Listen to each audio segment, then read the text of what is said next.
Bonjour tout le monde et bienvenue à une balado-diffusion du Bulletin GP. Mon nom est Abdou Sall.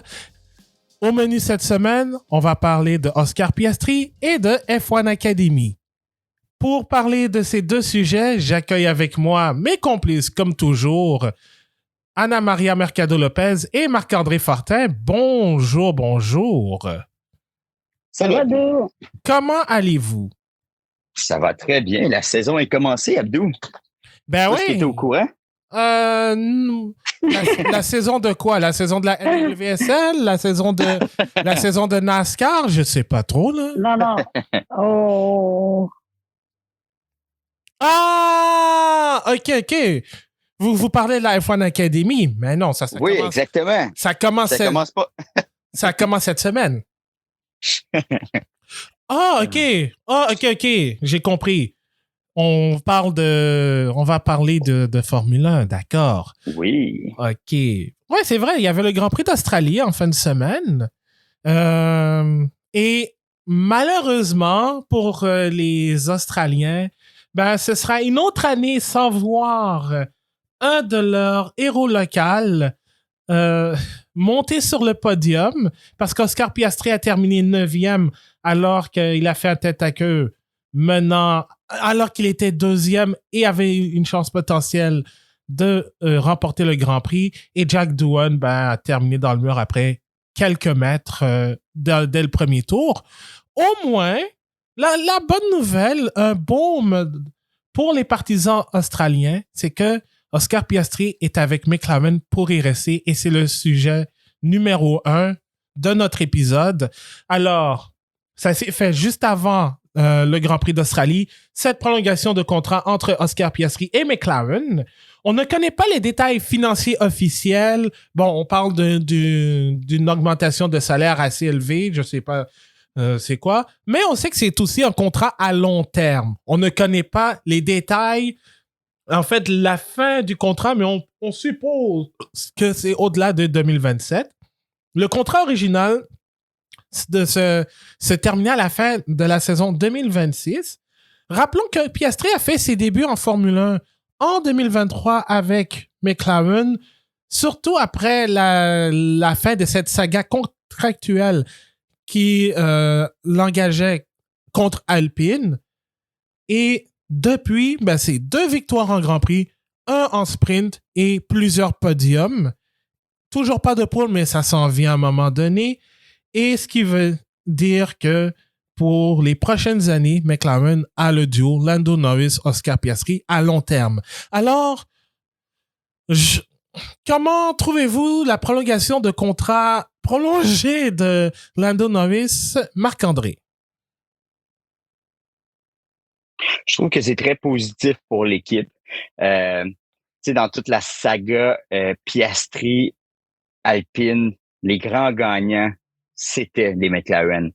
Puis, d'aller chercher un pilote comme ça qui, malgré qu'il soit une recrue, était déjà vu comme un pilote pouvant faire la différence. J'ai bien aimé son travail depuis qu'il a commencé. Je me suis pas caché dans les dernières années.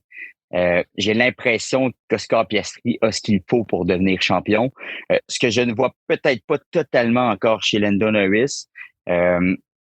Donc, ce que ça me dit, c'est que en ce moment, McLaren sont très à l'aise avec leur duo de pilotes. Il n'y a pas l'air d'avoir beaucoup de rififi, en tout cas pour l'instant. Il y a eu des mauvaises décisions, je pense, dans la gestion des pilotes récemment. Encore une fois, au Grand Prix d'Australie, on l'a vu un petit peu, cette gestion pas toujours optimale, je trouve.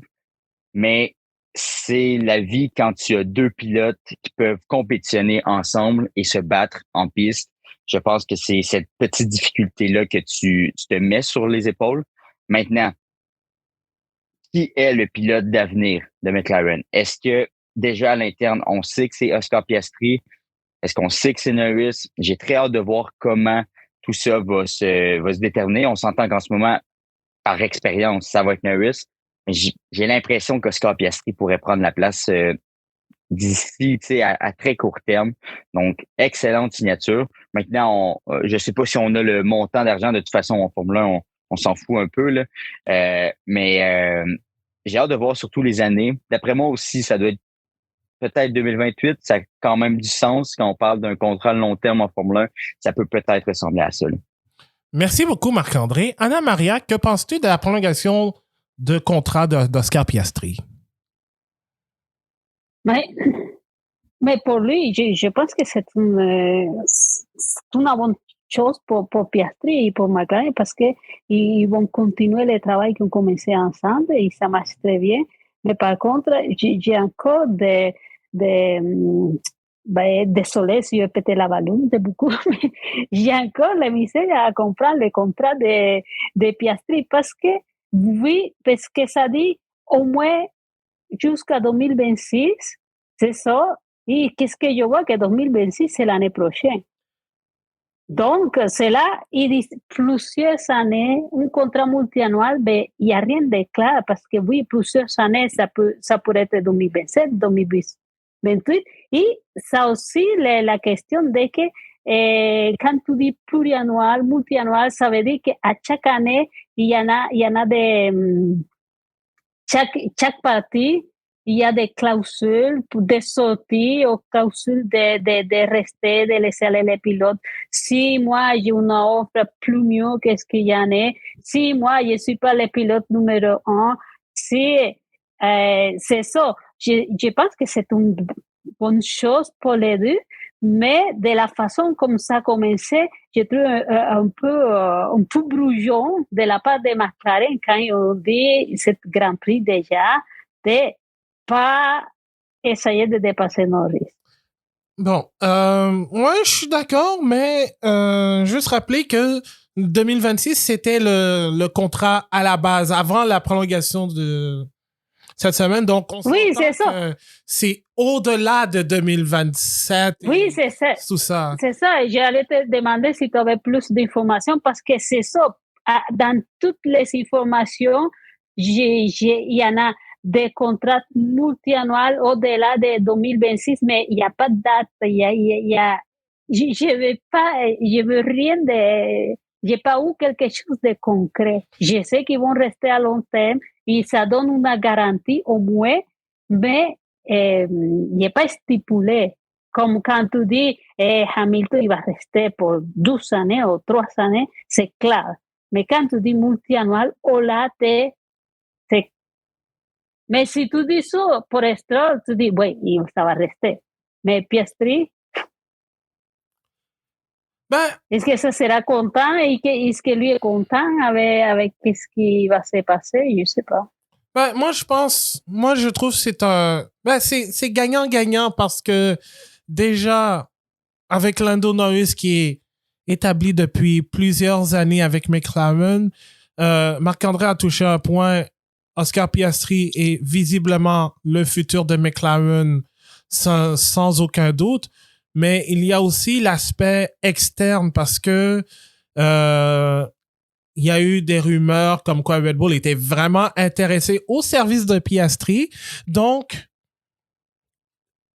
au moins avec le deal, c'est qu'on ferme la porte tout de suite pour un éventuel départ. Bon, je sais que les contrats en Formule 1, c'est comme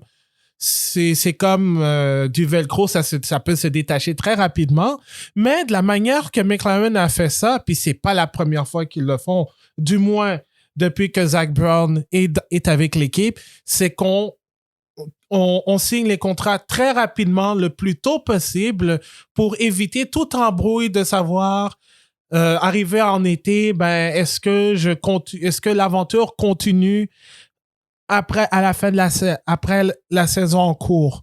Donc, déjà, ils l'ont fait l'année dernière en prolongeant Lando Norris avant que la bombe appelée Lewis Hamilton chez Ferrari arrive. Norris a signé une prolongation de contrat. Là, ils le font avec Oscar Piastri avant même le début de la saison pour éviter justement que des Red Bull ou des Mercedes viennent tenter de signer Piastri.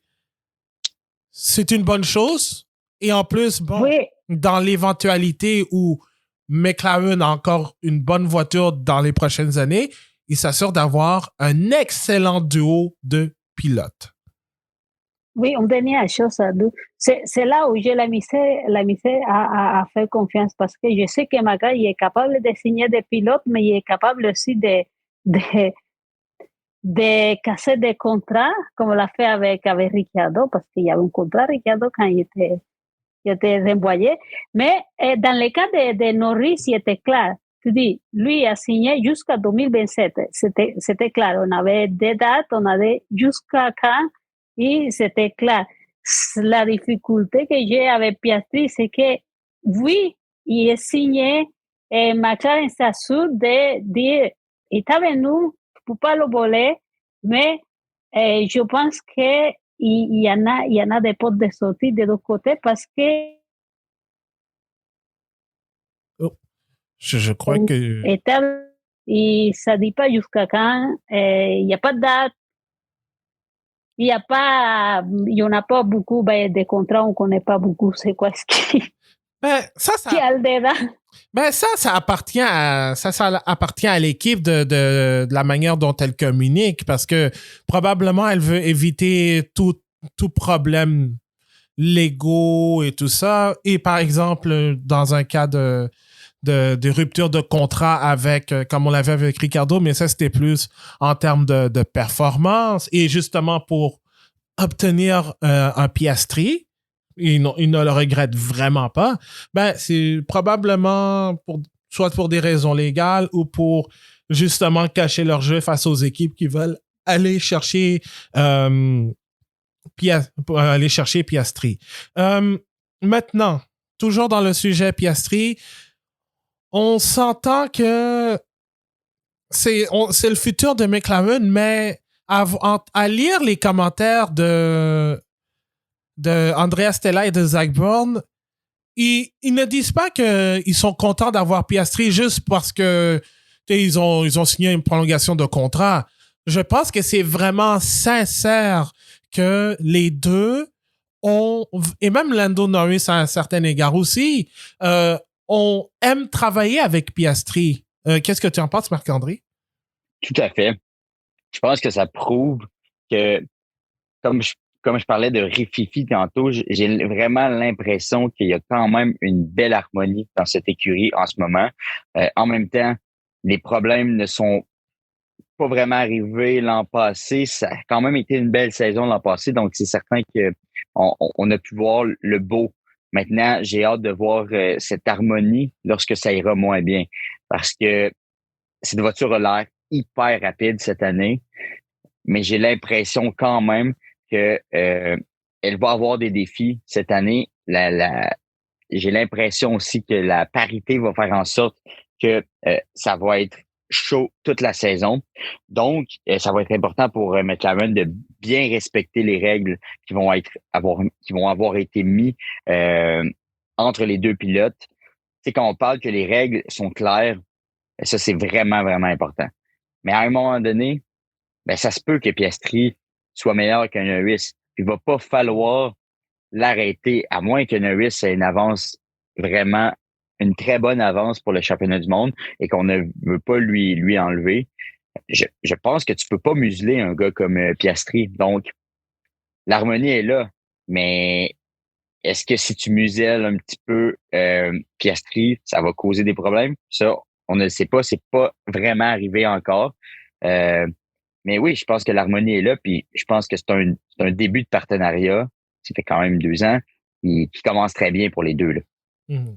Et Anna Maria, il y a aussi bon l'aspect harmonie, mais aussi le côté développement, la culture dans l'équipe aussi, Mm-hmm. parce que cette équipe a énormément progressé au cours des 2 dernières saisons, des 24 derniers mois, pardon. Donc, évidemment, il y a la grosse inconnue qu'est 2026 parce que avec la nouvelle réglementation moteur, châssis, c'est la grosse inconnue.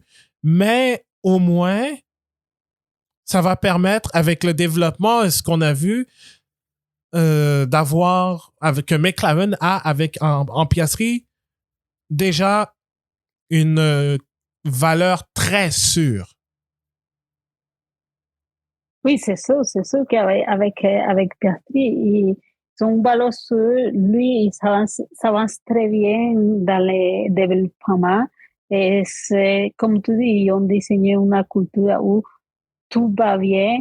Et même si l'année passée, ils ont commencé, on disait, McLaren, ce qui manquait, c'est à gagner. L'année passée, ils ont été capables de gagner à la fin de la session.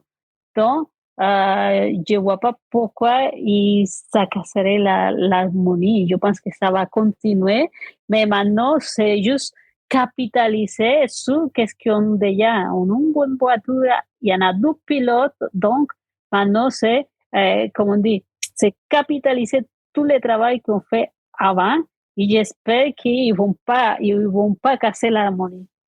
Ouais, parce que en même temps, et je vous entends beaucoup parler du duo Norris-Piastri, l'harmonie qui est avec. Ça aussi, ça peut être un avantage pour McLaren, tout comme ça peut être aussi un inconvénient, parce que Ouais. dans le passé, et on l'a vu à quelques reprises, avoir une voiture dominante avec deux pilotes numéro un, ça peut être autant bon en piste et pour le spectacle que ça peut être toxique à l'intérieur de l'équipe. Je pense entre autres à Mansell et Prost avec Williams en 86, Senna et Prost avec McLaren, Alonso et Hamilton avec une Ferrari copiée, je veux dire la McLaren, Hamilton Rosberg aussi.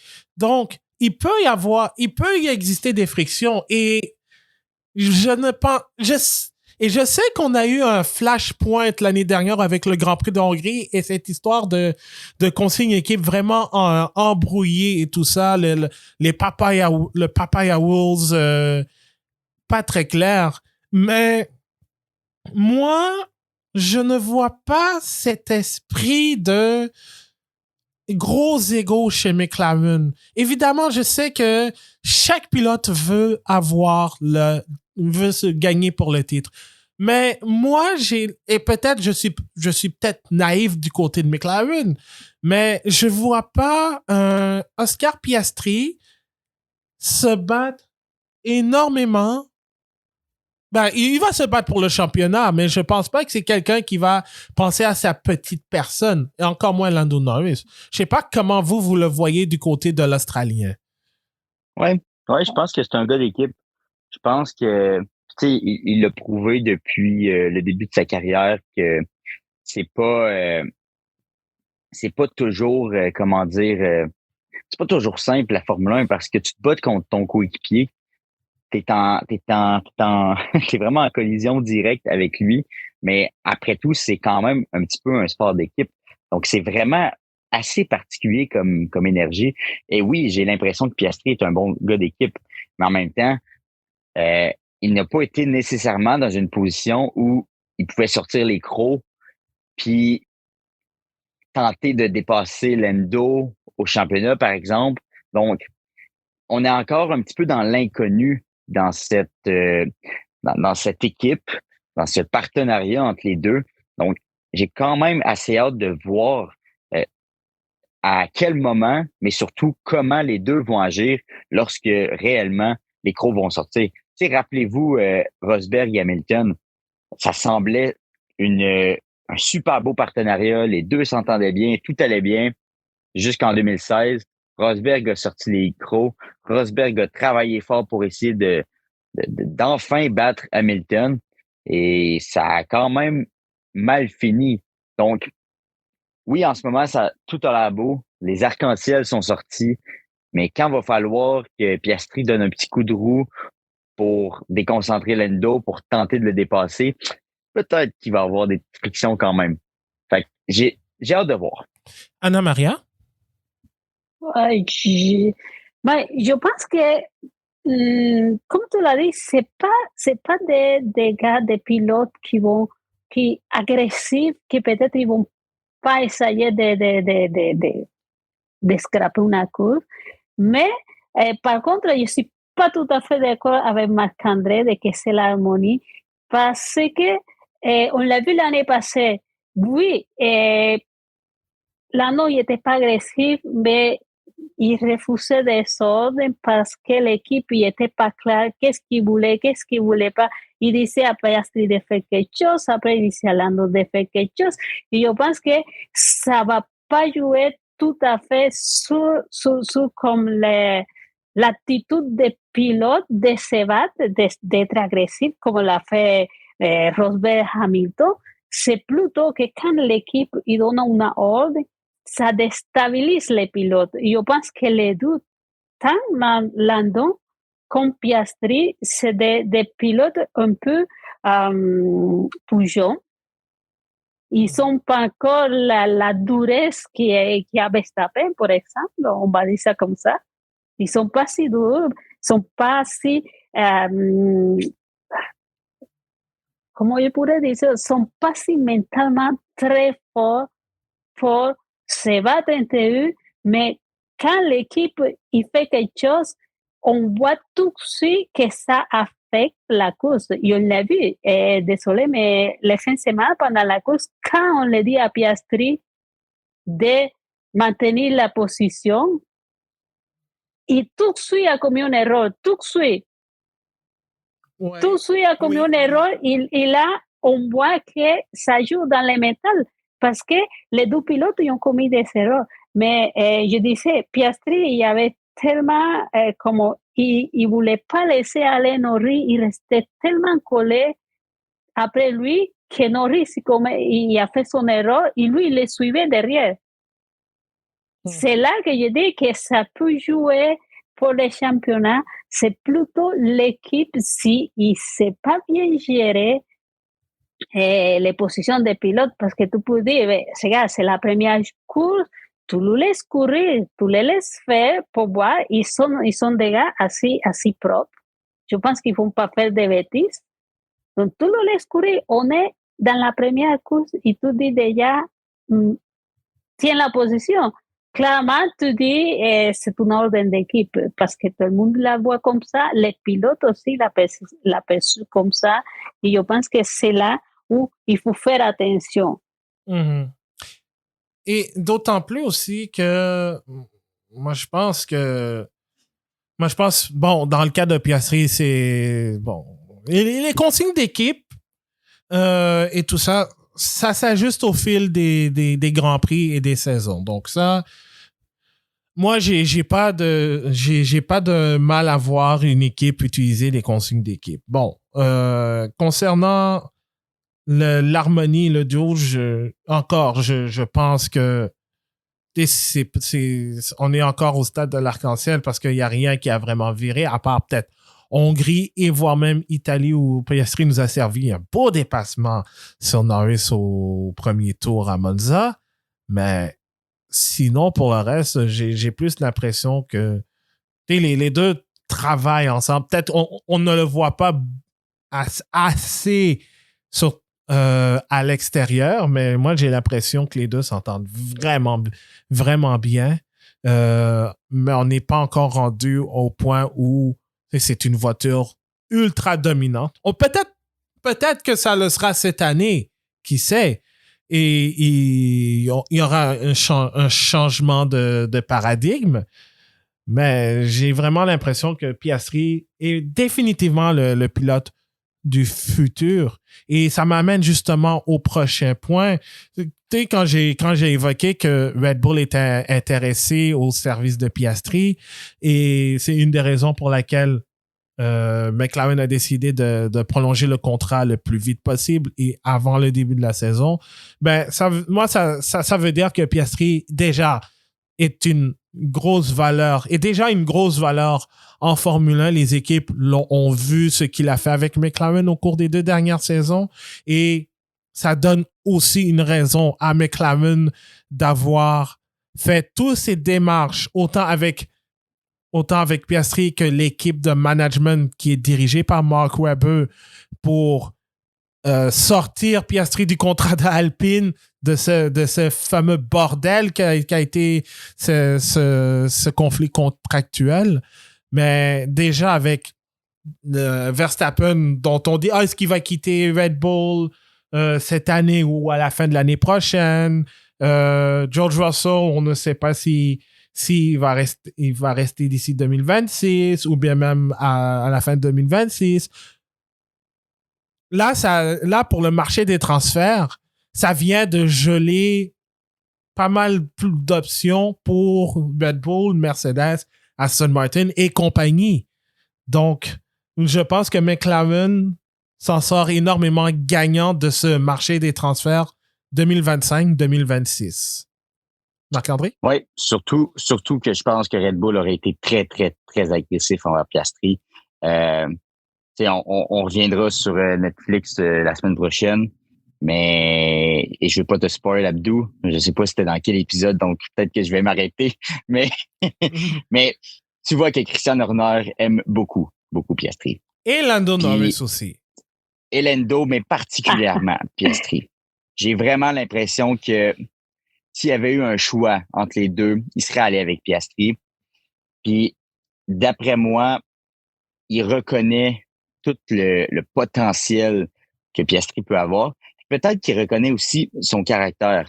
Tu sais, on parlait de quelqu'un qui était capable d'assumer en ce moment son poste. Ben ça aussi, c'est important pour un pilote et un dirigeant de voir que son pilote, ça se peut qu'il soit pas content, puis il sera pas content parce que lui, ce qu'il veut, c'est gagner. Mais si le pilote est capable de mettre son ego de côté un petit peu, puis de penser à l'équipe, ben c'est excellent. Maintenant, comme je dis, les crocs ne se sont pas encore sortis, donc je pense que c'est vraiment cette année que l'on va réellement voir de quel bois se chauffe Piastri, mais également quelle sera son attitude également. Mais oui, je pense que c'est une grande victoire pour McLaren d'avoir pu signer à long terme Oscar Piastri. Et on verra ce qui va arriver pour le marché. Mais le marché était grand ouvert. Une nouvelle écurie qui s'en vient. C'est important pour McLaren de régler ça rapidement. Mais comme on sait, en Formule 1, les contrats ne sont jamais toujours très bien ficelés. On n'est jamais à l'abri de surprises non plus. Donc, on verra ce que l'avenir va nous réserver pour la suite. Anna-Maria, pour terminer. Oui, mais je pense que, comme l'a dit Marc-André, pour McLaren, c'est gagnant. Ils sont déjà assurés un pilote pour eux. Donc, c'est ça. Je ne sais pas pour Piastri si c'est gagnant, mais pour McLaren, c'est gagnant. Ils ont les duos parfaits des pilotes et ça peut rester longtemps si ça marche. Mm-hmm. Ouais, moi, je pense aussi, si tout va bien, je crois que. Et surtout, bon, advenant de 2026, moi, je pense que Zach Brown a raison de dire qu'actuellement, c'est le meilleur duo de pilotes sur la grille. Ce qu'on a vu l'année passée, ben, ça a vraiment. Après Alonso et Lance.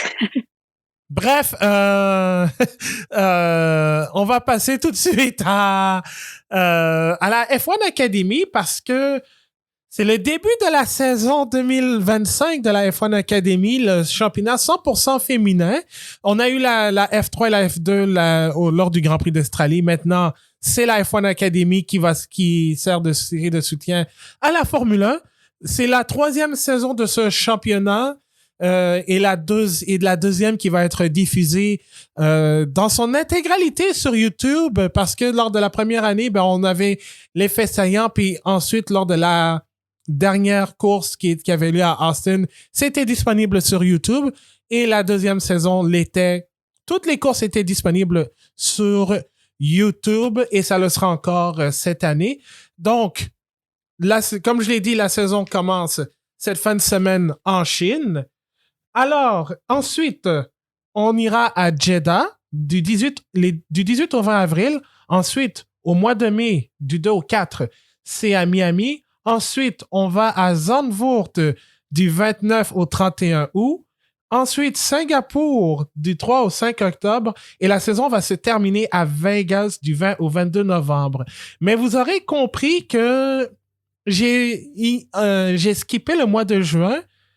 Pourquoi? Parce que pour la première fois dans l'histoire du championnat, il y aura un arrêt au circuit Gilles Villeneuve lors du Grand Prix du Canada et j'ai très hâte. Je sais que je n'irai pas au Grand Prix du Canada, ben, du moins pour la course de dimanche. Je vais peut-être m'essayer d'aller voir ça le vendredi du moins.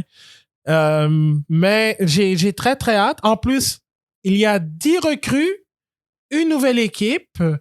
Et malheureusement, on ne reverra pas Abby Pulling, la championne en titre, vu qu'elle va, avec son titre, elle va pouvoir faire le saut dans d'autres catégories. Elle va participer, entre autres, au GB3 Championship, donc un championnat de catégorie junior de monoplace Grande-Bretagne. Je crois que c'est un peu l'équivalent de la Formule 4, en fait. Ouais, exact. C'est l'avant Formule 3, disons. Exact. En Britannique, en Angleterre. Exact. Merci beaucoup. Et en plus, je parle il y a 10 recrues. Il y a Aiva Anagnostadis, et je m'excuse encore pour la prononciation, pilote australienne qui va rouler pour Hi-Tech, qui fait son entrée dans la série, qui va être supportée par Tiger.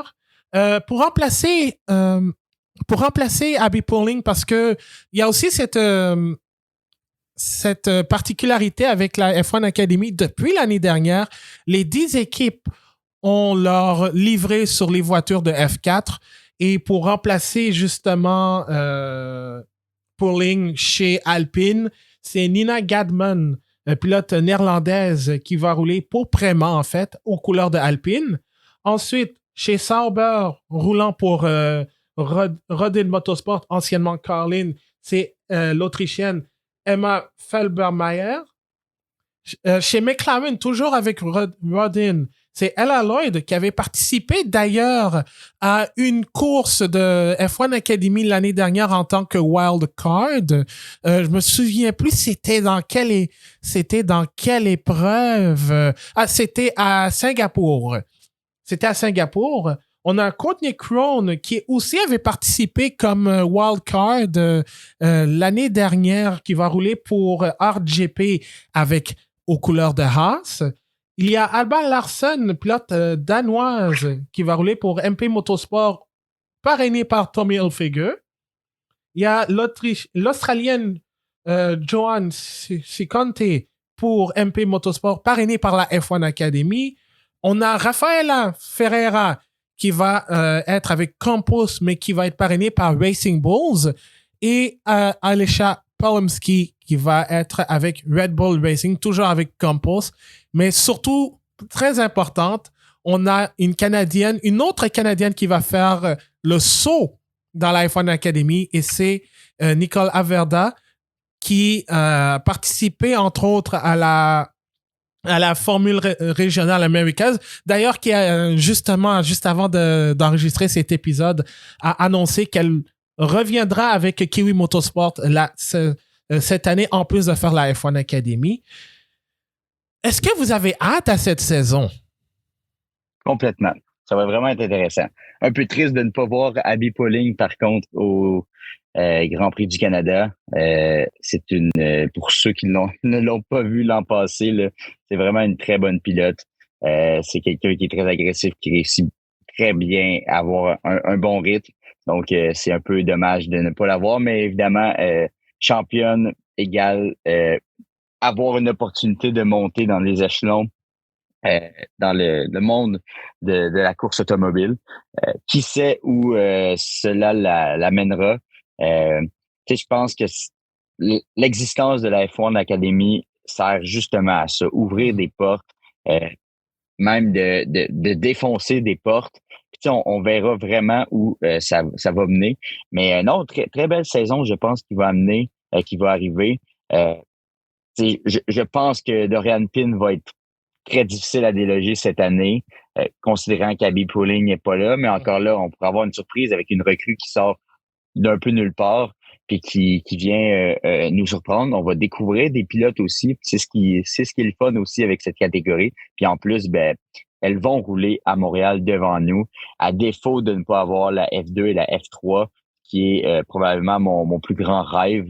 Je trouve que la consolation, je ne devrais même pas utiliser le mot consolation, là. Je trouve que c'est vraiment un bel ajout que le Grand Prix du Canada a réussi à obtenir en amenant la F1 Academy.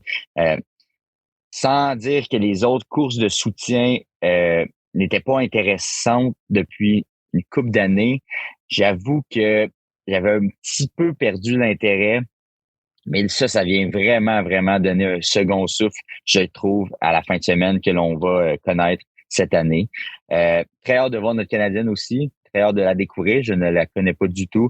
Donc, ça va être intéressant de suivre cette Canadienne de 19 ans qui vient de Vancouver, je crois, ou dans le coin de Vancouver. Ouais. Donc, ça va être intéressant. Moi, je suis prêt pour cette saison. J'ai hâte de voir en Chine à quoi ça pourrait ressembler. Je vais probablement pas l'écouter en direct, mais je vais essayer de les rattraper. Puis, ouais, je pense qu'on est prêt pour une bonne saison, Abdou. Ouais, puis j'ai très hâte aussi. Et Anna Maria, Marc-André a parlé de Dorian Pain, qui, évidemment, on la connaît pour son pilotage en endurance avec Aaron Dames. Et elle a très bien fait. Elle a même participé en LMP2 avec Prema. Maintenant qu'Abby Pulling est partie et que Pain a remporté quand même quelques épreuves l'année dernière, elle devient de facto la favorite de cette saison. Oui, bien sûr. Cette session, c'est sûr, elle devient la favorite. Il a très bien fait la session dernière. Il fait très bien en endurance. Et qu'est-ce que je trouve de bien cette année, c'est qu'on a plusieurs recrues, mais on a des pilotes, et pas juste qui sont sortis de nulle part. C'est des gens comme la Canadienne qui a juste 19 ans, qui a déjà fait d'autres catégories ici, mais c'est pas des pilotes de 20 des 30 qui sont arrivés pour faire la F1 Academy. Maintenant, on voit des gens qui sont en train de monter et que ça se ressemble un petit peu plus à ce qui était la première saison de comment ça s'appelle la catégorie, j'ai même oublié. W Series? Oui, de W Series, que quand la première session était très, yo trouvais juste des jeunes, des recrues, il y avait quelques-unes, mais je pense qu'il va dans la bonne direction. Maintenant, l'année passée, c'est les sauts d'aller pour des courses dans les mêmes fins de semaine que la Formule 1. Mm-hmm. Ça fait très bien aussi, ça fait bien paraître parce que on voit que le monde il montre plus d'intérêt et eux, comme F1 Academia, ils vont avoir beaucoup plus de visibilité aussi. Oui. Que c'est une belle chose, qu'ils ont plus de visibilité. Maintenant, la deuxième étape, il faut que les pilotes comme Avis, qui sont passés déjà dans d'autres catégories, ils fassent un test dans un moment donné, ils fassent les tests, pas juste mettre les livrets de chaque équipe de Formule 1. Ouais, parce qu'en même temps, en même temps, tu vois, il y a Abby Pulling qui n'est plus une pilote de l'académie d'Alpine, tout comme Sophia Florsch qui est partie aux États-Unis en Indy Lights, mais ça, c'est que ça coûte cher à entretenir des académies. C'est ça qui est dommage. Mais. Ouais. Et il y a des pilotes qui disparaissent, comme Marta Garcia. On ne sait pas qu'est-ce qu'elle a fait l'année passée. Elle est dans le projet Aaron Dames. Je pense qu'elle est. Je pense qu'elle est avec Vanina X, qui a beaucoup de vécu en course automobile. Je pense qu'elle est encore dans les courses prototypes Marta Garcia. Donc. Mais perd le chemin vers la Formule 1, c'est là où j'ai vu. Ça fait une session F3 et après, oups. Puis aussi, moi, je pense, on parle beaucoup de Dorian Pain qui va être la candidate au titre. Moi, je pense qu'il y a Chloé Chambers qui m'a vraiment impressionné l'année dernière avec Haas, surtout à Miami, qui est probablement son double dépassement. Je me souviens plus si c'était, je sais que c'était sur Maille Aveugle, mais je me souviens plus si c'était sur une des sœurs Al-Kubaisi, mais son dépassement à Miami, son double dépassement, c'était un des plus beaux dépassements que j'ai vu de la saison, toutes catégories confondues. C'était bien exécuté. Et en plus, elle a récolté de très bons résultats. Je pense qu'elle avait gagné une des épreuves à Barcelone, il me semble. c'est ça l'année dernière, donc elle va être une des pilotes à surveiller. Leah Block aussi, qui l'année dernière carrément recrue en monoplace, a vraiment impressionné. Je pense que je sens qu'elle va faire beaucoup mieux que ce qu'elle a fait l'année dernière. Elle a réalisé de belles performances. Ella Lloyd, qui avait participé comme wildcard à Singapour, m'avait aussi impressionné. Donc, j'ai vraiment hâte de voir. Elle avait marqué 2 points. Elle avait marqué des points dans les 2 courses à Singapour. Donc, moi, je pense que, automatiquement, elle est la candidate au titre. Moi, je pense que Chloé Chambers va être une prétendante au titre. Maya Veug aussi, elle a bien fait. Ouais. Elle est pilote de l'Académie Ferrari. Elle a eu de belles performances aussi.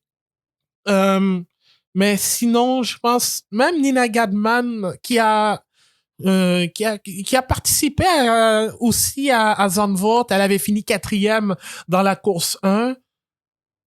J'ai plutôt l'impression que je pense qu'il va avoir beaucoup de compétition dans cette saison. Ça va être un peu plus relevé parce que, soyons honnêtes, Abby Pulling a dominé carrément la saison l'année dernière. Elle a survolé. Elle a survolé. Alors, j'ai très, très hâte à cette saison. Puis ça commence à Shanghai. Et le format, c'est simple. C'est une qualification, deux courses. La course 1, c'est le top 8 qui obtient les points avec 1 point pour le meilleur tour. La deuxième course, c'est selon le barème des courses de Formule 1, donc c'est-à-dire de 25 à 1 point. La pole qui en vaut 2 et le meilleur tour 1. Et c'est pas mal ça en fait. Donc, ça commence à Shanghai. Les courses, en fait, toutes les séances sont disponibles sur YouTube. Et si jamais vous l'avez manqué, il y a toujours moyen de la regarder en redifféré sur YouTube sans problème. Il n'y a pas de jeu, c'est aucunement géobloqué.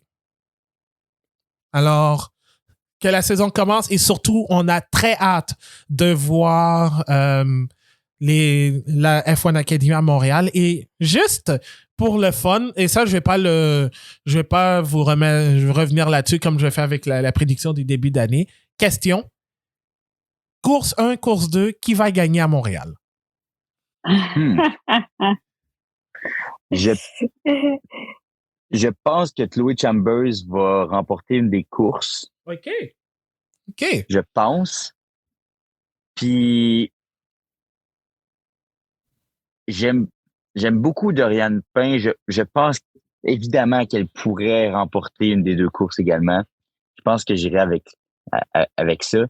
Mais j'ai aussi très hâte de voir. Je pense que Pain pourrait remporter l'une des 2 courses. Ouais. OK. Anna Maria? Non, mais ta fois, Lance Stroll ne peut pas gagner, Anna Maria. Non, Lance Stroll ne peut pas gagner. Mais écoute, peut-être que Nicolas Verda pourrait gagner une course. Hein. Ça, c'est plus plausible. C'est pas exclu. Non, ça, j'allais dire, parce que c'est plus possible, parce que c'est pour eux, c'est un nouvel circuit, c'est pas comme les circuits européens. C'est les Gilles Villeneuve, et je pense que Nicole Haba, il est déjà testé là. Ah oui? Si je me trompe pas, la F, comme c'est lui qui n'a pas d'aileron en avant. Ah, les Formules 1600? Oui, je pense qu'il a testé déjà la Formule 1600. Je ne sais pas si je ne me trompe pas. En tout cas, mais je dirais que ça se peut. Et moi, l'autre course, ça serait la pilote Red Bull, Chloé Chambers. Chloé Chambers? OK. Chloé Chambers, je pense qu'il y a des chances. Ouais, moi, il y a des chances. On va voir. Ça se peut. On va dans l'inconnu. Pour eux, c'est un nouvel circuit. Ouais, c'est... Tout pourrait arriver, même la pluie, tout ça. Ah oui, c'est vrai. Moi, je vais y aller avec Dorian Pain puis Chloé Chambers comme gagnante à Montréal. Et pour compléter cet épisode, parce qu'il faut aussi qu'on parle de Nicolas Verdun, évidemment, c'est Anna Maria l'a dit, je pense que ça va être une des premières fois qu'elle va disputer des épreuves sur la scène internationale, parce que ça va être carrément connu. Mais j'ai plus l'impression qu'elle va... Parce qu'elle a quand même fini 6e... Elle a fini 6e, si je me souviens bien. Oui, l'année dernière. Oui, c'est ça. Mais il n'a pas fait toutes les courses, mais il a fait une course au moins, tu vois. Elle revient cette année pour la Formule régionale Americas, qui est la Formule 3 nord-américaine. Moi, je pense qu'elle pourrait obtenir des points à plusieurs reprises cette saison. Je lui souhaite au moins 1 ou 2 podiums durant ces épreuves, d'autant plus qu'il y a quand même 10 recrues, donc elle peut se démarquer, elle peut aussi se démarquer et faire ses preuves contre déjà des pilotes établis comme les Dorian Pain, Chloé Chambers, Chloé Chong qui revient, avec la livrée de Charlotte Tilbury qui revient après un an d'absence dans la série. Courtney Crown aussi qui avait manqué le wild card très peu. Oui. Très hâte de voir aussi ce que cette recrue va pouvoir faire. Ouais, Courtney Crown aussi, elle peut faire des merveilles. Elle peut faire des merveilles. Ouais, c'est peut-être ma carte cachée pour le Canada, justement. Je veux dire, j'ai l'impression, tu sais, il y a une recrue qui va ressortir nécessairement. Il y a plusieurs recrues qui vont ressortir. Ah, okay. J'ai l'impression que Courtney Crown pourrait faire partie de ces recrues qui nous surprennent ou du moins qui nous ouvrent les yeux. Là. Ah oui. Ça, c'est très intéressant. Et aussi, High-Tech, je vous ai parlé de High-Tech qui va être la nouvelle équipe qui se joint cette année parce qu'il y a déjà Prema, Rodin, RGP, MP Motorsport et Campos qui sont là depuis le début. Mais High-Tech a une place pour les wildcards. Pour la Chine, c'est Shi Wei qui est une pilote qui a participé en Formule 4 chinoise l'année dernière. Et en Arabie Saoudite, c'est Farah Al-Youssef qui, elle, fera ses débuts à Jeddah. Si je me trompe pas, elle avait participé à la Formula Women Qualifier à Dubaï et c'est une preuve qui va être disputée juste avant le Grand Prix d'Arabie Saoudite. Donc, elle va pouvoir faire ses preuves avant sa participation à la F1 Academy. Donc, c'est ce qui complète cet épisode du Bulletin GP. Alors, il y a l'après-course du Grand Prix de Chine qui sera exceptionnellement diffusé lundi sur toutes vos plateformes de podcast préférées, Spotify, Apple Podcasts. Et la bonne nouvelle, nous sommes finalement sur YouTube après 1 an et demi de tentative de mettre les épisodes sur YouTube.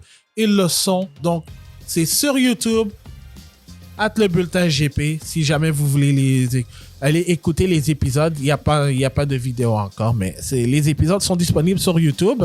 Il y a aussi le Substack, donc prochainement, je vais essayer d'écrire un texte d'opinion. Et on a aussi le groupe Facebook La Monoplace, que vous pouvez rejoindre pour discuter de Formule 1 et d'autres catégories. Le bulletin GP est disponible sur Facebook, Blue Sky, Threads et Instagram @ le bulletin GP. Anna Maria, Marc-André, merci beaucoup d'avoir été là.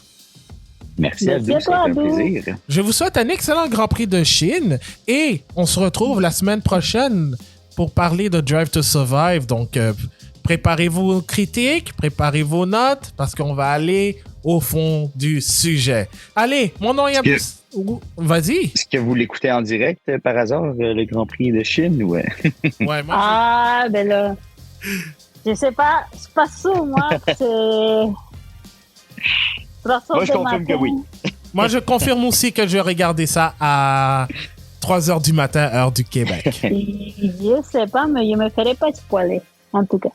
OK. On va Je te le souhaite. Je te le souhaite. Je te le souhaite. Allez, mon nom est Abdoussal. On continue toujours de rouler avec le bulletin GP. Faites attention à vous, portez-vous bien et on se retrouve pour un prochain épisode. Salut tout le monde! Salut à tous.